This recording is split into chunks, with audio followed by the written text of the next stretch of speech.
नमस्कार, news nation के इस खास कार्यक्रम विजय चौक में आपका बहुत बहुत स्वागत है। विजय चौक से मैं विजय त्रिवेदी। मेरे एक पुरानी पहचान के सज्जन हैं, वो अक्सर कहा करते हैं कि उन्होंने अलग से दुश्मन नहीं बनाए, मित्र ही काफी हैं। इसी मित्रता का शिकार हो रही है भारतीय जनता पार्टी और नरेंद्र मोदी की सरकार, और उसका सबसे पहला शिकार बने हैं गृह मंत्री राजनाथ सिंह। अक्सर ये खबरें आती रहती हैं, अभी तो मोदी सरकार को 100 दिन पूरे हुए हैं, लेकिन राजनाथ सिंह पर यह आरोप लगा कि उनके बेटे कुछ रिश्वत ले रहे थे, कोई घूस ले रहे थे। ये अफवाह बाजार में चलती रही और ये भी कहा गया कि प्रधानमंत्री ने उनसे सफाई मांगी।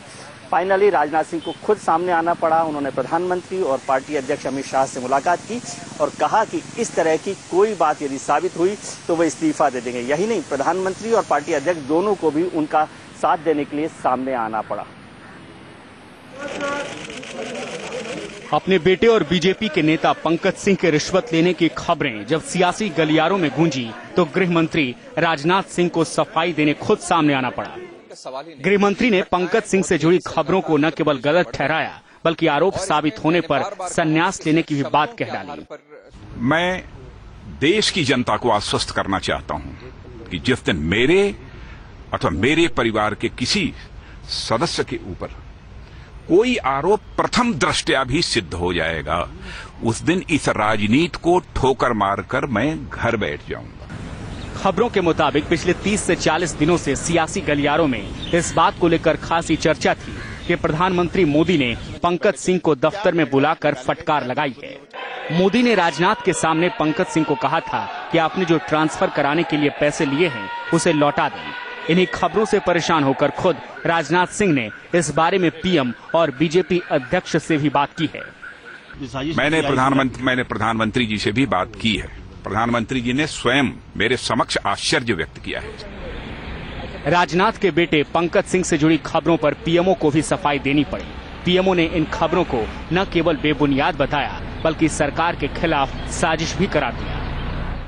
राजनाथ अपने बेटे को लेकर भले ही सफाई दें और पीएमओ भी खबरों का खंडन करे, लेकिन विरोधियों को सरकार पर हमला बोलने का एक और मौका मिल गया है। तो हम लोग केवल इस प्रकरण में दो बातें और जानना चाहते हैं कि वो क्या आरोप हैं जो इनके बेटे के ऊपर लगाए गए हैं, और कौन हैं वो लोग जो राजनाथ सिंह जी के ऊपर और उनके बेटे के ऊपर आरोप लगा रहे हैं, जिससे कि वो इतने पीड़ित हो गए कि उन्होंने यहां तक कह दिया कि वो राजनीतिक जीवन से संन्यास ले लेंगे अगर ये आरोप सही पाए गए। मामले में राजनीति अपनी जगह है, लेकिन सबसे बड़ा सवाल ये कि आखिर राजनाथ सिंह के बेटे के खिलाफ खबरें फैलाई तो फैलाई किसने? आखिर कौन मोदी सरकार में नंबर 2 की हैसियत रखने वाले नेता को बदनाम करने की साजिश रच रहा है? क्या मोदी सरकार में वाकई सब कुछ ठीक ठाक नहीं? गृह मंत्री राजनाथ सिंह सरकार के भीतर नंबर 2 के पोजीशन में है। ऐसे में सवाल खड़ा होता है, आखिरकार उनकी छवि को धूमिल करने के लिए कौन प्रयास कर रहा है? कहीं सरकार के भीतर की नंबर 2 के पोजीशन की लड़ाई तो नहीं? लेकिन एक बात बिल्कुल साफ है, अफवाह फैलाने वाले सरकार और पार्टी के ही लोग हैं, कोई बाहर ही नहीं। वीडियो जर्नलिस्ट पवन तिवारी के साथ अमितेश सिंह, न्यूज नेशन, दिल्ली। क्या ये सारी लड़ाई जो है नंबर 2 की बनाने की हैसियत को लेकर हो रही है कि सरकार में नंबर 2 कौन होगा, या फिर पंकज सिंह को विधानसभा का टिकट नहीं मिले, इसकी एक्सरसाइज थी? लेकिन ये बात नई नहीं है। कुछ साल पहले उमा भारती पार्टी की वरिष्ठ नेता हुआ करती थी, उन्होंने ये पीड़ा लालकृष्ण आडवाणी के सामने ऑफिस बियर्स की मीटिंग में जाहिर की थी और कहा था कि कई लोग ऑफ द रिकॉर्ड ब्रीफिंग करते हैं, अफवाह फैलाते हैं।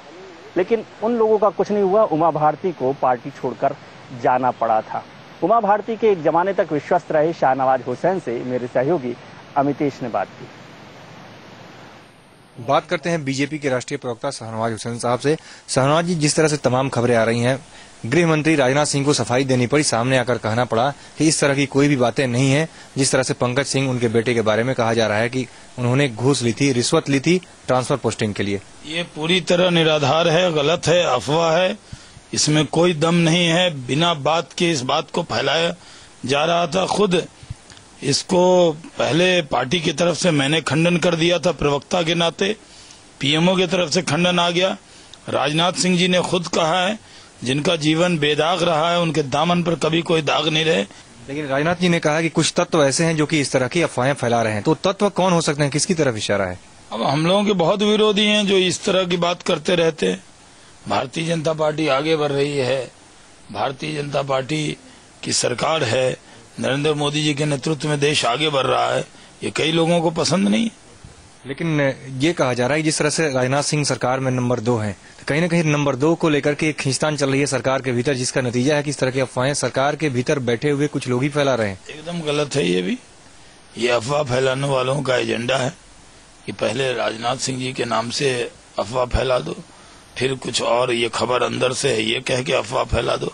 अफवाह के सर पैर होते नहीं, और बिना सर पैर के इस तरह की अफवाह फैलाने वालों पर हमारी नजर है। राजनाथ जी इस बात को लेकर भी कहीं न कहीं दुखी हैं, आहत हैं। उनके बेटे को नोएडा से टिकट नहीं दिया गया है, जिस तरह से पहले भी कहा जा रहा था उनको टिकट मिलने की संभावना जताई जा रही थी, लेकिन पार्टी अध्यक्ष खुद थे तो उच्च मूल्यों की बात करते हुए उन्होंने टिकट नहीं दिया। सिंह जी पार्टी के नेता हैं, महामंत्री हैं, वहाँ वो काम कर रहे हैं यूपी में। टिकट के लिए कोई आवेदन उन्होंने दिया नहीं था, न उस नाम पे विचार अभी हुआ, क्योंकि वो टिकट के दौड़ में अपने आप को उन्होंने रखा ही नहीं। ये भी एक गलत खबर है। लेकिन अफवाह फैलाने वाले कौन हो सकते हैं? पार्टी के भीतर या सरकार के भीतर ही लोग हो सकते हैं? बाहरी के लोग होंगे, भीतर वाले क्यों अपनी पार्टी का जड़ खोदेंगे? बाहरी के लोग होंगे ना। चलिए, बहुत बहुत धन्यवाद। तो शाहनवाज हुसैन साहब का कहना है कि जो भी लोग हैं इसमें सरकार के अंदर के नहीं बल्कि सरकार के जो विरोधी लोग हैं उनकी तरफ से इस तरह के अफवाह फैलाए जा रहे हैं। लेकिन जब पीएमओ की तरफ से इस पर सफाई आ चुकी है, गृह मंत्री राजनाथ सिंह ने खुद इस पर अपनी सफाई दे दी है, तो निश्चित रूप से इस बात को अब बंद होनी चाहिए। एक तरह से बीजेपी की तरफ से औपचारिक रूप से इन्होंने इस तमाम अफवाहों का खंडन किया है। वीडियो जर्नलिस्ट पवन तिवारी के साथ अमितेश सिंह, न्यूज नेशन, दिल्ली। भीतर के लोग कैसे जड़ खोदते हैं इसका अनुभव तो शाहनवाज हुसैन साहब को बेहतर तरीके से है, लेकिन शाहनवाज हुसैन किसकी तरफ इशारा कर रहे हैं, कौन अफवाह फैला रहे हैं, किस पर उनकी नजर है, ये तो शायद वही बता पाएंगे। लेकिन जब घर के लोग अफवाहें फैलाने लगे, आलोचना करने लगे, तो बाहर वालों का मुंह कौन बंद कर सकता है। एनसीपी और कांग्रेस ने उनकी बड़ी आलोचना की और कहा कि प्रधानमंत्री को इस पर सफाई देनी चाहिए। मेरे सहयोगी सैयद मोजिज ने तारिक अनवर साहब से बात की। हमारे साथ बात करने के लिए एनसीपी के महासचिव और पूर्व केंद्रीय मंत्री तारिक अनवर साहब हैं। तारिक साहब, राजनाथ सिंह का क्या मामला? आप भी सरकार में रह चुके हैं, किस तरह की बयान वो दे रहे हैं? अब वो सफाई दे रहे हैं, जो उनके बेटे पर आरोप है उसके बारे में वो बता रहे हैं, और बेहतर वही बता सकते हैं कि प्रधानमंत्री ने उनको बुला के क्या कहा था, क्या नहीं कहा था। तो ऐसा लगता है कि ये जो धुआं उठ रहा है तो कहीं न कहीं चिंगारी जल रही होगी। कि अंदरूनी राजनीति का असर है कि बाहरी लोग इसमें इन्वॉल्व हैं इस तरह के? कैसे होगा? राजनाथ सिंह के वो इंटेलिजेंस भी रिपोर्ट करते हैं, उनको पता होगा कौन लोग हैं? नहीं, राजनाथ सिंह जी ने तो इशारा किया है कि जो पार्टी के अंदर जो हमारे विरोधी हैं ये उनकी तरफ से इसको उठाया गया है और ये उनकी चाल है, और पार्टी में हमें बदनाम करने की कोशिश हो रही है, जैसा उन्होंने कहा है, अखबारों में मैंने पढ़ा है। आपको लगता है कि इस पूरे मामले की जांच होनी चाहिए? क्योंकि बड़ा मामला होम मिनिस्टर से जुड़ा हुआ है, इसमें प्राइम मिनिस्टर की बात की जा रही है, तो इसकी जांच होनी चाहिए। नहीं, प्रधानमंत्री को स्वयं सफाई देना चाहिए कि क्या सच्चाई है, क्योंकि ये बात सही है कि अगर होम मिनिस्टर के घर से अगर इस तरह की बात उठती है कि ट्रांसफर पोस्टिंग में पैसा लिया जाता है, तो ये बहुत ही चिंता का विषय है, और इसकी सफाई प्रधानमंत्री कार्यालय से होना चाहिए। बहुत बहुत शुक्रिया। वीडियो जर्नलिस्ट अनिल शर्मा के साथ सैयद मुजीब इमाम, न्यूज नेशन, दिल्ली। करप्शन पे पार्टी भले ही सफाई दे दे, लेकिन राजनीति में सफाई और ईमानदारी के लिए आज एक बड़ा फैसला आया सुप्रीम कोर्ट से। सुप्रीम कोर्ट ने कहा कि दागी मंत्रियों को सरकार में रखना चाहिए या नहीं रखना चाहिए, ये फैसला भले ही प्रधानमंत्री का हो, लेकिन सुप्रीम कोर्ट की राय है कि ऐसे दागी लोगों को मंत्रिमंडल में नहीं रखना चाहिए, उससे बचना चाहिए और सरकार को इस पर कुछ काम करना चाहिए। इस पर बहुत लंबे समय से बहस चल रही है, लेकिन सवाल यह है कि अपने गले में कंटी कौन बांधे जी। दागी मंत्री फिलहाल अपने पद पर बने रहेंगे। किसे मंत्री बनाना है, किसे नहीं, इसका जिम्मा प्रधानमंत्री के विवेक पर छोड़ते हुए सुप्रीम कोर्ट ने मामले में दखल देने से इनकार कर दिया है। एक याचिका पर सुनवाई करते हुए सुप्रीम कोर्ट की संविधान पीठ ने साफ कहा कि किसी को मंत्री बनाना प्रधानमंत्री का विशेषाधिकार है और संविधान विशेषज्ञों ने पीएम पर भरपूर भरोसा जताया है। लेकिन इसके साथ ही अदालत ने पीएम और सीएम को कुछ नसीहतें भी दी हैं। कोर्ट ने कहा है कि सीएम और पीएम दागियों को कैबिनेट में शामिल ना करें। कोर्ट के मुताबिक संविधान प्रधानमंत्री और मुख्यमंत्रियों में गहरा विश्वास रखता है और उनसे उम्मीद करता है कि वो अपनी जिम्मेदारी बखूबी निभाएंगे। इस फैसले के बाद सबसे अहम सवाल ये है कि क्या पीएम और सीएम कोर्ट की नसीहत को मानने के लिए बाध्य होंगे? इसमें स्पष्ट रूप से उनके ऊपर ये प्रतिबंध स्थापित होता है कि वो प्रजातंत्र की रक्षा करें, पब्लिक मोरालिटी की रक्षा करें, पब्लिक ट्रस्ट को निभाएं और इन सब को देखते हुए वो ऐसे लोगों को कतई नियुक्त ना करें। जानकारों का मानना है कि ये सिर्फ नसीहत नहीं है, प्रधानमंत्री और मुख्यमंत्रियों को इसे फैसले के तौर पर लेना होगा। इस फैसले से जुड़ा एक और अहम सवाल है कि क्या गंभीर आरोपों वाले व्यक्ति को प्रधानमंत्री और मुख्यमंत्री बनाया जा सकता है।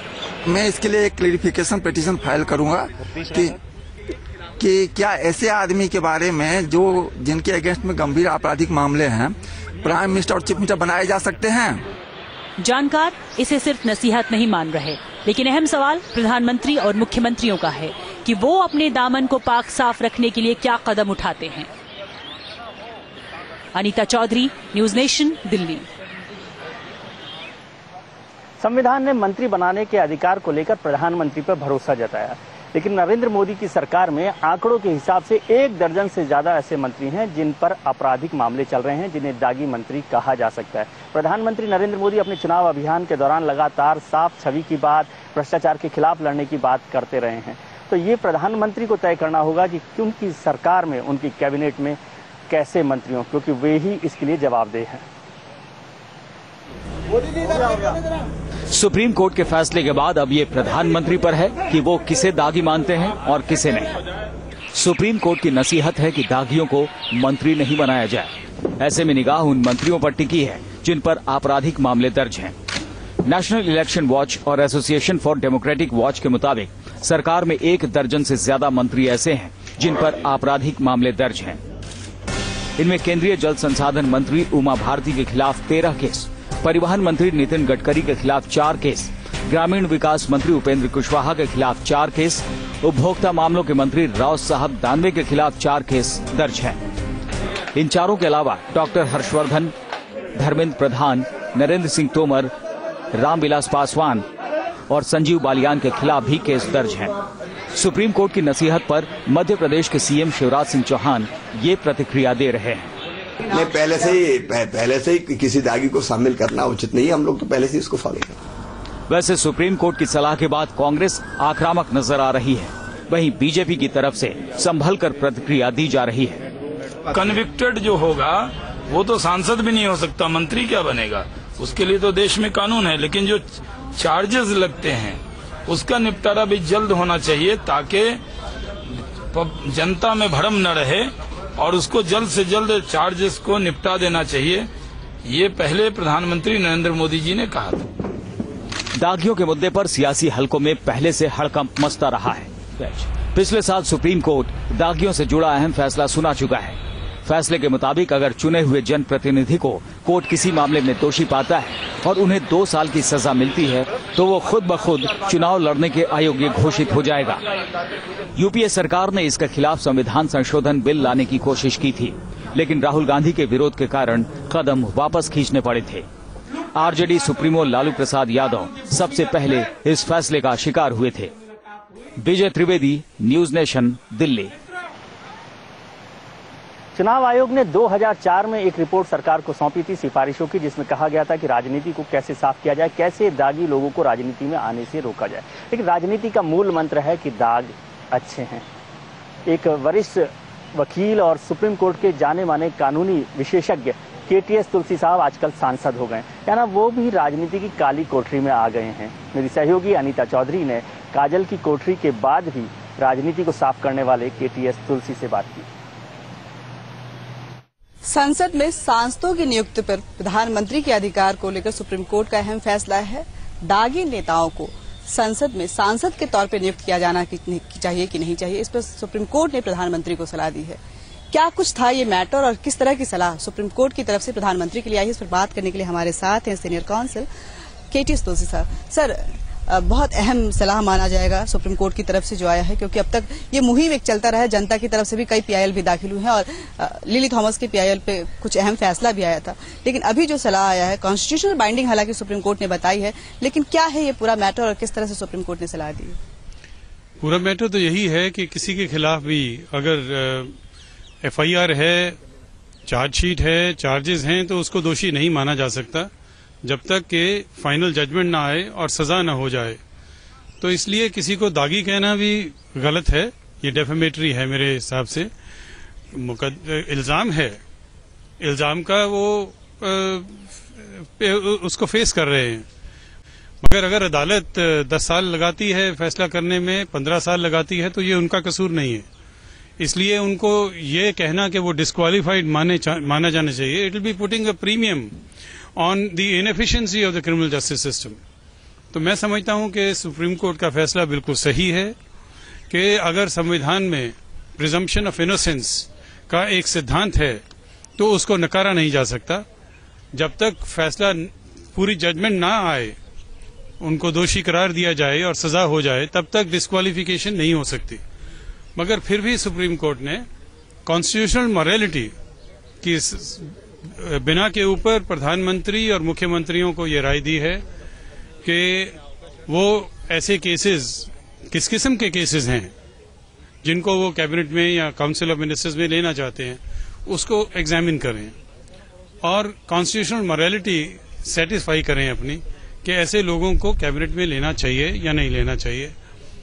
ये ठीक बात है कि ये बाधे नहीं है, मगर सुप्रीम कोर्ट से जब भी कोई सलाह आती है उसको बहुत आदर से लिया जाता है और उसके ऊपर कार्रवाई भी होती है। बचपन में एक बात सुनी थी कि अपने बच्चे किसको खराब लगते हैं। खैर, ये तो प्रधानमंत्री जी को तय करना है, लेकिन विजय चौक में आगे देखेंगे कि किसके दागी कितने दागी।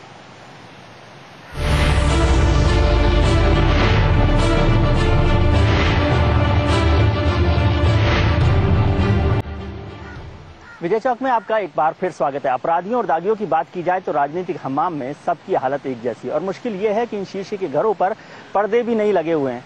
तो आप खुद देख सकते हैं सूरत हाल। 16वीं लोकसभा पर नजर डाली जाए तो यहाँ दागियों की कमी नहीं है। यहाँ 541 में से 186 सांसदों पर आपराधिक मुकदमे दर्ज हैं। इन सांसदों में से 112 पर मर्डर और मर्डर की कोशिश जैसे संगीन आरोप हैं। मोदी मंत्रिमंडल में भी दागदार है, संसद में भी दागियों की कमी नहीं है। ऐसे में सुप्रीम कोर्ट की नसीहत का कुछ असर होगा, इस पर कुछ जानकारों को शक। अब सुप्रीम कोर्ट में ने भी जुडिशियल वर्डिक्ट तो नहीं दिया, लेकिन हाँ मॉरल लेक्चर जरूर दे दिया है। बोल रहा है कि मोरालिटी डिमांड्स कि आप टेंटेड मिनिस्टर्स को मत लीजिए इन कैबिनेट। तो इसका असर क्या है? कोई जुडिशियल बाइंडिंग तो है ही नहीं, मॉरल बाइंडिंग है। मॉरल बाइंडिंग पहले भी थी, मॉरल बाइंडिंग अब भी है।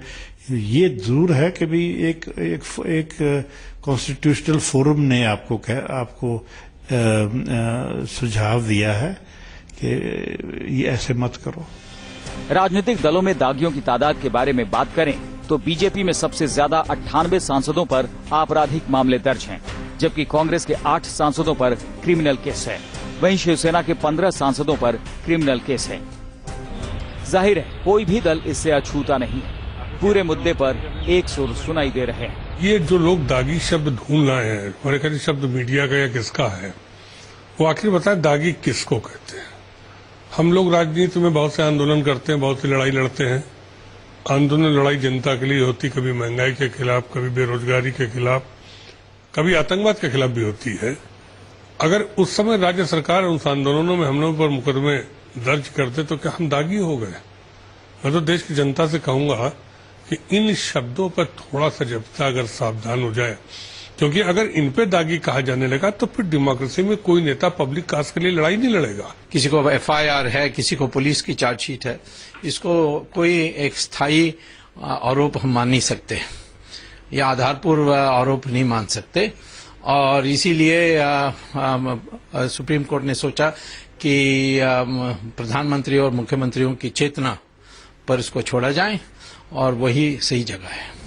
आंकड़ों को देखकर तो यही कहा जा सकता है कि व्यापक चुनाव सुधार की जरूरत है। लॉ कमीशन चुनाव सुधार के मसौदे को अंतिम रूप देने में जुटा है। बताया जा रहा है कि जिस उम्मीदवार के खिलाफ चार्जशीट दाखिल हो चुकी है उसके चुनाव लड़ने पर पाबंदी लगाई जा सकती है।